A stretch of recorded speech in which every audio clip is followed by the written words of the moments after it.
नमस्कार दोस्तों, मैं सिमी नरूला आपका स्वागत करती हूँ। दोस्तों, हम अक्सर सुनते हैं कि कोई त्योहार 2 दिन पड़ गया या कोई व्रत 2 दिन हो जाता है। किसी के घर में विवाह, गृह प्रवेश या कोई भी शुभ कार्य हो तो हम लोग मुहूर्त निकालते हैं। पर ऐसा होता क्यों है? इसका कारण है पंचांग। अब सवाल ये उठता है कि पंचांग क्या है? पंचांग हिंदू कैलेंडर होता है जिससे हमें यह पता चलता है कि आज कौन सा दिन है, तिथि कौन सी है, नक्षत्र कौन सा है, समय शुभ है या नहीं। इसी की मदद से हम व्रत, त्योहार, पूजा और शुभ काम करने का सही समय तय करते हैं। पंचांग मुख्य रूप से चंद्रमास पर आधारित है, लेकिन यह सौर चक्र और खगोलीय घटनाओं को भी शामिल करता है, जिससे यह एक चंद्र सौर कैलेंडर बनता है, जिसमें सौर वर्ष के साथ तालमेल बैठाने के लिए हर कुछ सालों में एक अधिक मास जोड़ा जाता है। पंचांग शब्द 2 शब्दों से मिलकर बना है, पंच अंग अर्थात 5 भाग। इसके 5 मुख्य अंग हैं तिथि, वार, नक्षत्र, योग और करण। सबसे पहले आता है तिथि। तिथि एक चंद्र दिवस है जो चंद्रमा की कलाओं के घटने बढ़ने पर आधारित होती है। चंद्रमा और सूर्य के बीच 12 डिग्री के अंतर को एक तिथि कहते हैं। जब चंद्रमा सूर्य से 12 डिग्री आगे बढ़ता है तो एक तिथि पूरी होती है। एक चंद्र मास में कुल 30 तिथियां होती हैं, जिन्हें 2 भागों में बांटा जाता है, शुक्ल पक्ष और कृष्ण पक्ष। शुक्ल पक्ष और कृष्ण पक्ष हिंदू पंचांग के अनुसार महीने के 2 भाग हैं, जो चंद्रमा के घटने बढ़ने पर आधारित हैं। शुक्ल पक्ष के दौरान चंद्रमा धीरे धीरे बड़ा होता जाता है और प्रकाश बढ़ता है, और कृष्ण पक्ष के दौरान चंद्रमा धीरे धीरे घटता है और रातें अंधेरी होती जाती हैं।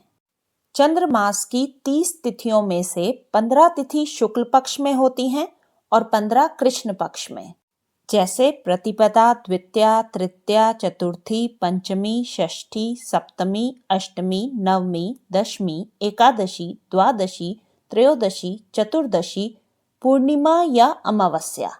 शुक्ल पक्ष की 15वीं तिथि को पूर्णिमा कहते हैं और कृष्ण पक्ष की 15वीं तिथि को अमावस्या कहते हैं। व्रत और त्योहार तिथि के आधार पर ही तय होते हैं। पंचांग का दूसरा अंग है वार। सप्ताह के 7 दिन रविवार से शनिवार तक होते हैं। प्रत्येक वार किसी न किसी ग्रह से जुड़ा होता है। हर ग्रह की अपनी होरा होती है। इसी होरा के आधार पर सप्ताह का दिन निर्धारित किया जाता है।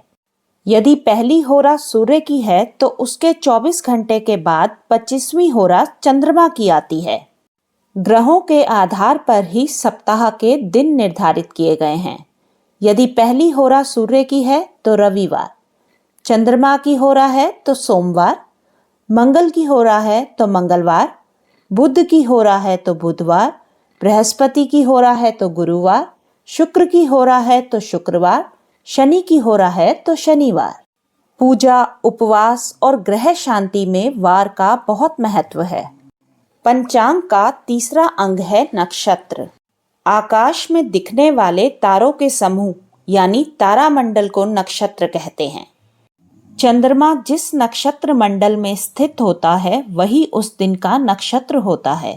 आकाश को 27 भागों में बांटा गया है। 360 डिग्री को 27 से भाग देने पर 13 डिग्री 20 मिनट प्राप्त होते हैं। इसीलिए प्रत्येक नक्षत्र की सीमा 13 डिग्री 20 मिनट होती है। कुल 27 नक्षत्र होते हैं।